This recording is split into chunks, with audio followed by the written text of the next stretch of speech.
Hello, everyone, and welcome to Writers Drinking Coffee. This is a podcast of a bunch of writers sitting around, drinking tasty beverages, and talking about writing, publishing, and the whole creative process. We do not censor ourselves, so consider us PG-13.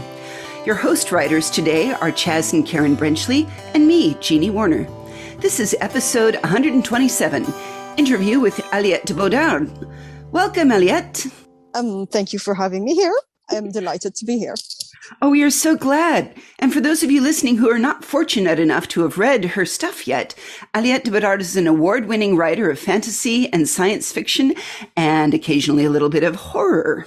Which is your favorite of those three? Actually, I'm going to cheat and say science fantasy. I've got a really soft spot for using the trappings of science fiction, but more with the plot approaches and the mythical quality of fantasy. Oh, how do you see them as different, and especially in terms of plot approaching? I think to me it feels like science fiction stories are fundamentally have the science as a component, right? Right. So it can be a story about the impact of the science on the social relations. For instance, it can be a story about doing science, making science. It can be a kind of world building tour of we're going to show you all these places. But science is this to me, right? And this is a very personal perception, right?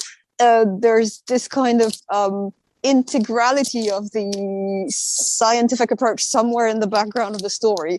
Whereas with a fantasy story, to me, it feels a lot more about, the ones that speak to me are about, myths and the power of stories and who gets to tell the stories and a bunch of things that you can put into science fiction, right? But they feel less integral to the genre than to me the rather specific and niche genre of fantasy that I'm interested in.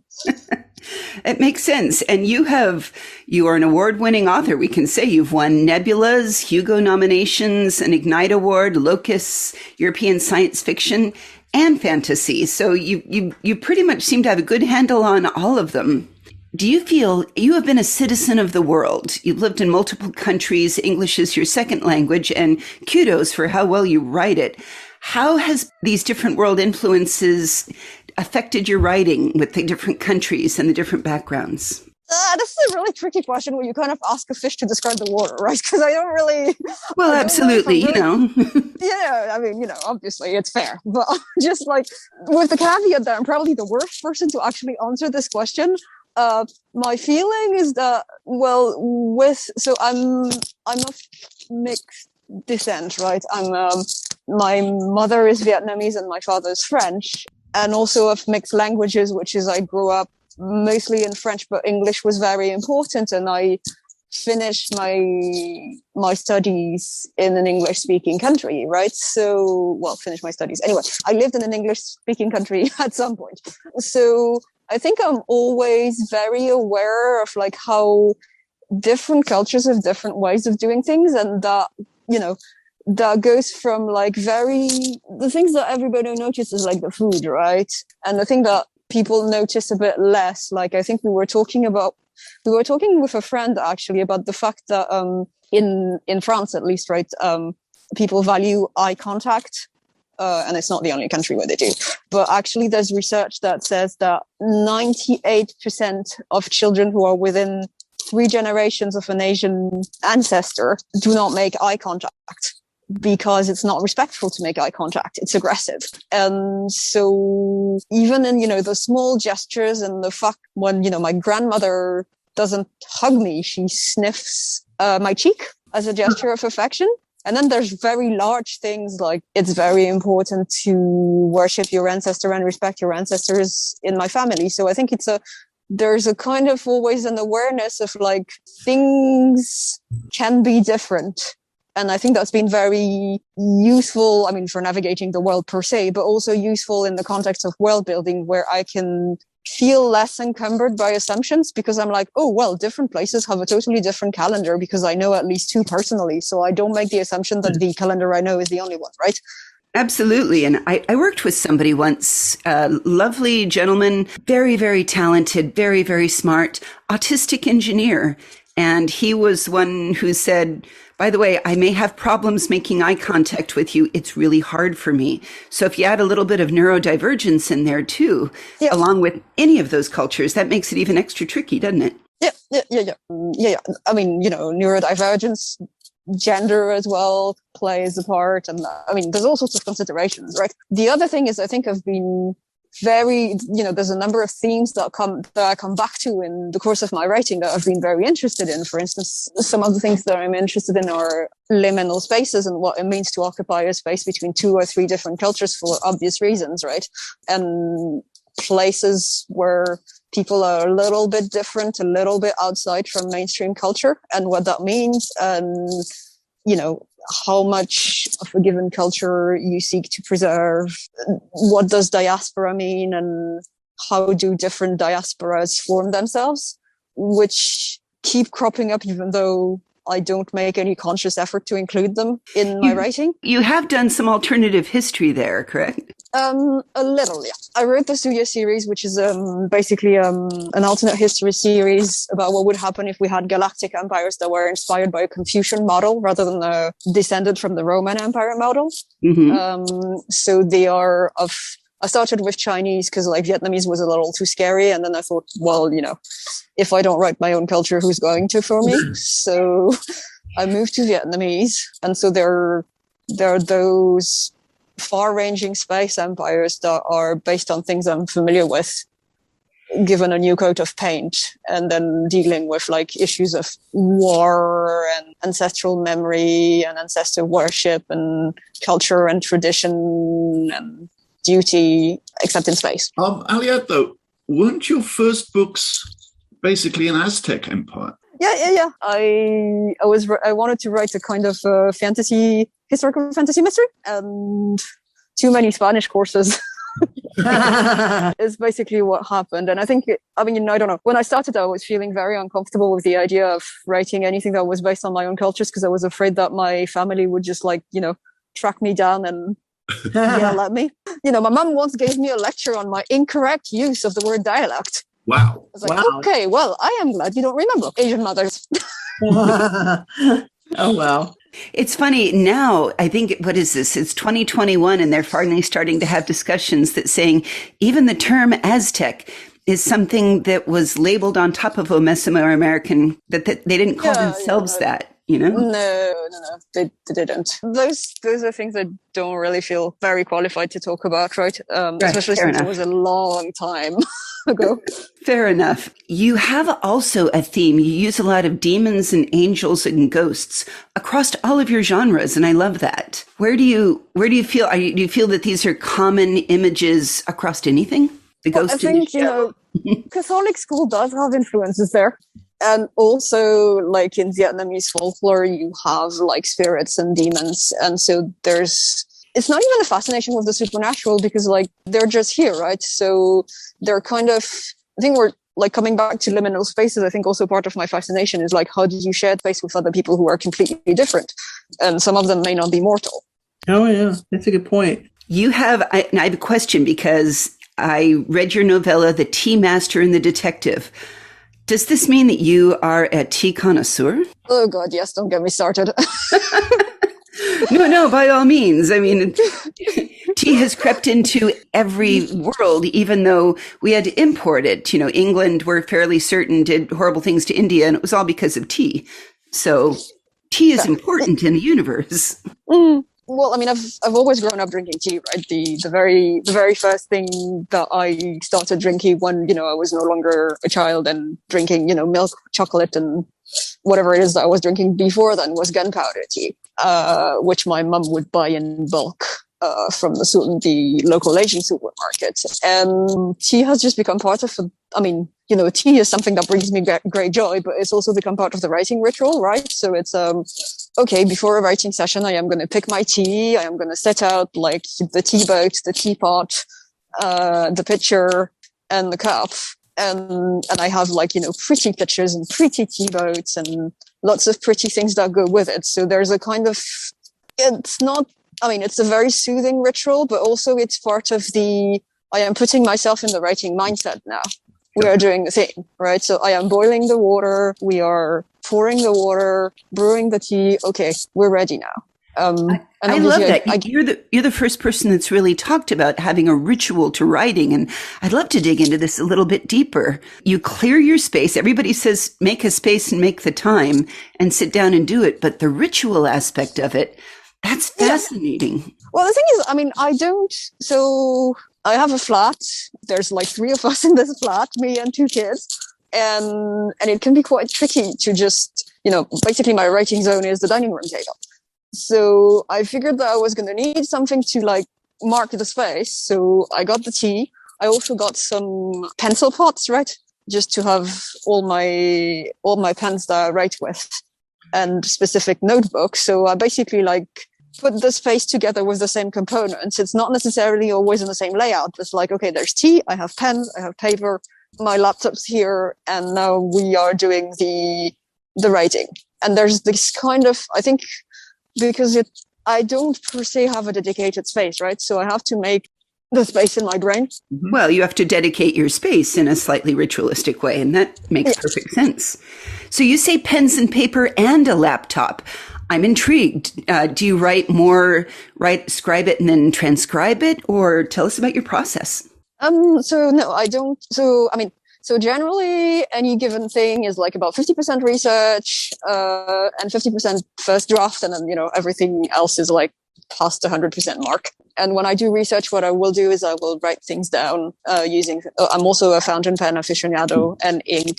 I have a very good Instagram, which features none of my books and lots of tea and lots of ink. It's basically like the worst promotional material ever, but it's kind of cool. So we can see that if anybody needs to bribe her, the way to her heart is a really beautifully turned pen. Pretty much, yeah. See, now I want to see your Instagram because tea and pen sound fabulous to me. It's Aliette TV on Instagram. And I also like that you've been blunt about the writing, and then there's the research and the writing is only 50%, and then comes the editing. Yes, and then countless revisions and all of that, right? But I think I kind of need enough of like a compost pile of things I've read about in order to actually have a plot and characters and things that don't keep circling back to always the same things, right?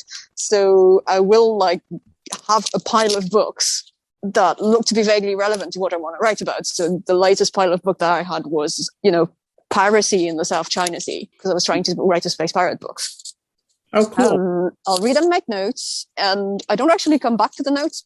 The act of making them just helps me keep things organized in my brain, right? I've found that generally what happens when I do need to like look up a specific detail or something is I will actually go back to the books rather than the notes. Wow. So have you been studying Qing Shi then? Yep, definitely. And I'm sorry out there if somebody said that I wrote her name wrong, but I happen to be also an aficionado of pirates and especially female pirates. So she was always one of my favorite. That at the very end, she went into government and elected. Yep. Well, you can hang a few of my officers because they're jerks, and you need to pardon these people because they're very useful, but we shall form the Navy. And I thought that was brilliant. Yeah, no, I studied a bunch of like pirates, and so anyway, I wrote it's kind of like a sapphic comedy of manners where one of them is a pirate queen and the other one is like the engineer, and they have to save the pirates. So while dealing with their feelings, which is more complicated than foreseen. Yeah. And so I based the pirate queen partly on Qingxi. And then a little bit of sounds like, was it Anne Bonny and Mary Read were the Irish gals that? Not really. I just wanted a safe relationship. I sort of went like, okay, I'm not very, very familiar with the Atlantic seaboard piracy other than, Black Sails once. Right. That's about the extent of what I did. I kind of really wanted to write something that was specifically like South China Sea rather than Atlantic seaboard. And I thought it was best to leave the Atlantic seaboard alone because like so much of my unconscious is like, Pirates of the Caribbean and probably a really, really bad version of the Atlantic seaboard, but like the South China Sea really operated on different principles. And so where was I? And then after I've done this, what I will do is I will start drafting and I keep the notebook by the laptop when I get stuck. and I found that actually, instead of staring at a blank page, what has helped me get the plot unstuck is writing things down on a piece of paper and just sort of like brainstorming in a different medium. Mm-hmm. Interesting. Nobody else has mentioned this. This is a new idea for us. Expand a little bit. Tell me about how you've been stuck and what you did about it then. Well, for instance, the last problem I was dealing with was my main character needed to have so somebody's trying to kill her and she has to figure out how to deal with somebody who's trying to kill her. And my initial plot summary had, well, she goes and confronts the person who's trying to kill her and threatens her into backing away. Right. And at that point I got stuck. And so generally when it's stuck, it's one of two things. It's like, I really need to put my butt in the chair and write stuff. Or my subconscious has been knocking at the door and going like, Aliette, something's really, really wrong with that plan. Really, really wrong, trust me. And obviously it would be easy if I knew which was which, right? Yeah. I grabbed the friendly ear and I said, look, I need to like say something. And the friendly ear was like, okay, yeah. Well, it doesn't really, I can see why it would make sense, but it doesn't seem to make a lot of sense for the character. I was like, yeah, fair. So what would the character want actually? Okay, so stopping the poisonings, and she's not confrontational, so she doesn't actually want to like show up and deal with the murderer, and also she is not the blackmail. She's a fairly upright and upstanding person, so she's not going to do the blackmailing thing or the threatening thing. Okay, but she does need to survive. So I was like, can she denounce the murderer to the police? And I was like, no, she can't, because it's been established throughout the novel so far that the police is corrupt, so they're not going to do anything. They're probably going to arrest her, which is not going to help anything. And then I thought, wait, the reason she is getting targeted is because the murderer wants to prevent the specific thing from passing. And if that thing does come to pass, actually, the murderer is going to be in a much less powerful position. So actually, she needs to make sure that the thing she needs to do happens. And so she needs protection. I love the politics of murder there. Yep. Yeah. And in all fairness, her lover, who is the kind of person who will totally blackmail and threaten his girl, like, well, just blackmail her. Oh, she's like, no, we're not doing the blackmail. So, it's like murder lover with like paladin of justice engineer. We're not doing blackmail. No, we're not doing poisoning. Oh, come on, not even a little one. Not just a little poisoning. You have a writers group. You are part of Written in Blood, correct? I was. I couldn't keep up with the commitments. So I was going to say, do you use beta readers then, or do you just bounce ideas off everybody who happens to be near you? I mostly bounce ideas off other writers currently, and who are also friends, right? And who also tend to be my beta readers. And generally for short stories, I will mostly like have maybe one or two beta readers, because I mostly need does this make sense kind of thing. And for a novel, I'm going to want 3 or 4 people, just so I can compare notes, because a novel is like more complicated, I think, and the variety of things to be fixed and to be dealt with is stronger. Right. And currently I'm trialing a thing for the first time, which is it's been really hard motivating myself for some weird reason. I don't know. There's a pandemic going on, apparently. Allegedly, yes. Allegedly, right? And for some reason, it's like had an effect on motivation. I don't know why. And so what I'm trialing is an alpha reader, right? So I have a friend to whom I'm sending my chapters as I finish them. And the friend is sending me that chapters in exchange, as they finish them too. And so we basically squeeze at each other's chapters and try to keep each other going. That's an excellent way of encouraging anybody that can read it and look at it for you. So, and it's a bit terrifying because I'm not used to sharing. I feel like I'm jinxing the process, right? I'm like, well, now this draft is never going to get completed because I shared bits of it, right? But actually, I do need the kind of like external validation of somebody going like, oh my God, this bit was so great, right? Do you plot in advance, Aliette? I do plot in advance, yes. I also extensively revised the plot, right? So the plot I had for this thing included she goes and confronts the murderer and things happen. I'm currently in the process of going like, so this doesn't happen, this doesn't happen, this does not happen. Let's see. where does that leave us now? I think I first met you on Twitter, of all places, and followed you. And you seemed to be having a little bit of a glum day of, is anybody out there? Is anybody reading? And I asked you, what should I read of yours? And you sent me to House of Shattered Wings. And I immediately went out, bought it, and read it, and really, really loved it.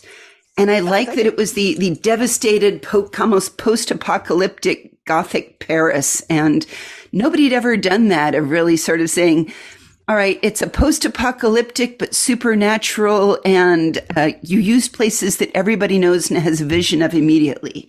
I think, did you write it before or after Notre Dame caught fire? Before, long before, like years before. Yeah. So when Notre Dame burned and everybody was like sending me pictures, and I was like, actually, I mean, it's a little sad, right? I kind of like the bit where it was fiction. Well, you think you're writing fiction, but clearly you're some sort of, crystal ball of the future, you and Charlie Strauss, which is worrisome. I kind of hope, none of the other places I blew up are going to blow up, because I did extensively destroy the rest of Paris in the rest of the novels. So. Please don't. We like Paris. Exactly.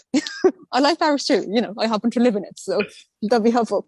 There used to be this grand sandstone rock arch leaping from a cliff out into the sea near Newcastle, where I used to live. And obviously, I destroyed that in a book because, you would, wouldn't you?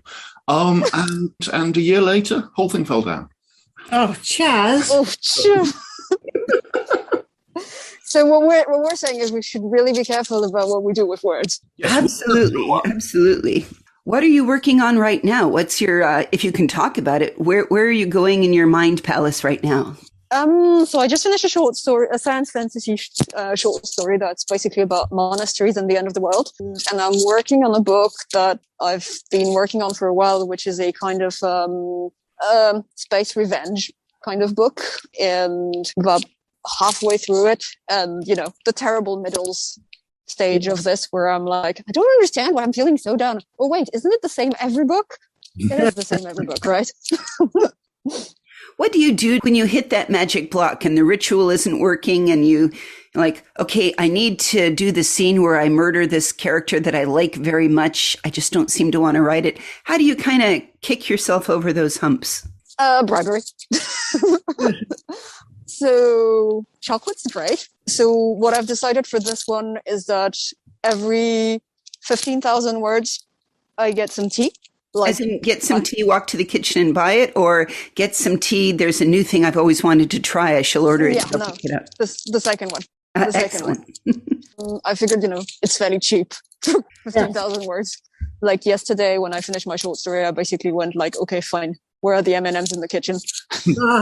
It's time.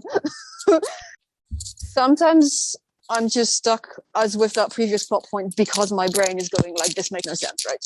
So part of it is also trying to work out if it's this or that, right? Which is generally, if it's been a few days and even sitting down in front of the computer hasn't seemed to help, I just usually go see a friend and go like, hey, can I run something past you, right? That, and yeah, that's about the extent of it. I'm on Pacemaker, where I try to keep a kind of running tally of how much I've written. I mean, lately it's been a bit draining for personal reasons, so I haven't been on. But when I'm drafting, it's kind of really nice to have that immediate reward of the word count happened. And then otherwise it's something Mario Bennett Cowell told me, which is try to write 3 sentences, because that's easy, right? You can write 3 sentences. And then generally by the time that I've written 3 sentences, I can write 3 other sentences.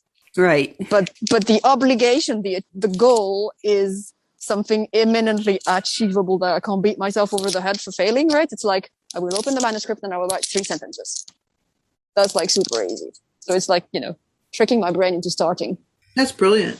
That's a really good idea. It's a little bit like Chaz and I jumped onto 100 words. If I can just write 100 words, then usually end up writing more than 100 words. But 100 is actually not that much. And it's a gentle way to make yourself go. Yeah, exactly. And I'm very much a fan of trying to part of the reason I fail NaNoWriMo every year is that I cannot write 1,600 words to save my life every day, right? That's too much, right? But if we're asking just for a habit, and also, I'm a parent, I have young kids, we are going to have as we had this weekend, the ear and throat infection episode where I don't sleep for the entire night, which is fair. I signed up for it, right? But it does make it, harder to sustain any kind of rhythm like this. So I'm like, the goal has to be small enough that even on a bad day, I can actually open the manuscript and achieve the goal. So, and part, it's been really hard because, I've been raised to be an overachiever. So I'm like, okay, no, we're doing something small. Small. Our friend Cliff Winnig was one of his blockers. I was discussing a plot blocker and Madeline was discussing a plot blocker and he was discussing three adorable children blockers. So yeah, my eldest is responsible for the apparently most effective piece of scary body horror that I came up with in House of Thunder and Flames, the third book in the Dominion of the Fallen trilogy. I asked him what he wanted in the book, and he said puzzle birds, like jigsaw birds. Oh, and I was like, okay, so things are made of birds. Okay, well, bodies are made of birds. Okay, that gets a bit creepier. Well, everything is out to get you and everything is birds. And so I'm not too sure that's what he actually had in mind, but everybody has told me they are the creepiest thing. And I'm like, well, credit goes to my little assistant. They are. It's like imagining that man in a whole suit jacket and hat low over his eyes could explode into snakes at any minute. And that's a little terrifying. Yeah. So composite creature. One can always rely on one children, apparently, for that. I am looking forward to seeing, what else they can come up with. What I love about kids is because they do not think the way we do yet. They're still learning to think the way, that we want them to. And they've got their own ideas. And I just love that. What advice would you give a new starting out writer of any age to say they want to write fantasy and science fiction? What advice would you give them? Best lesson you've learned? Best lesson I've learned. You have to understand why there are rules so you can break them. So you can judge the cost of breaking them and whether that's worth it or not. Oh, that's even better. Yeah. We say that when I'm coaching sports. Here is the rule and the play and the technique. Now learn these so that you can go break them at your convenience, but understand why there's a rule. Yep, pretty much. That's beautiful. Do you have anything coming out soon that we can all look forward to or pre-order? Not at the moment, no. I have something that came out in February 2021, which is Fireheart Targa, which is a romantic fantasy with princesses, fire elementals, and pre-colonial politics, set in a sort of reimagined version of ancient Vietnam before the French showed up. And it's a novella, so it's really short. You can read it in one sitting, and it's great.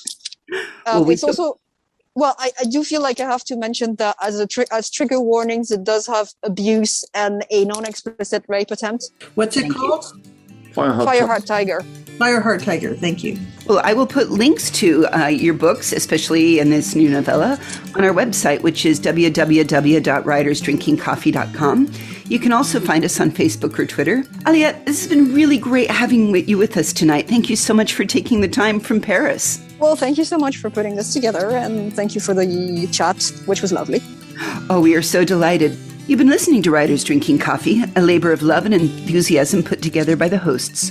Our main web support magic is by Deirdre Schween, and our sound engineer and backup web spider is David Welsh.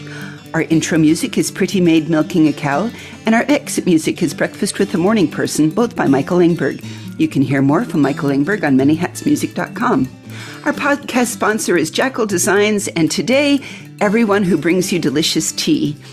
And hey, thanks for listening.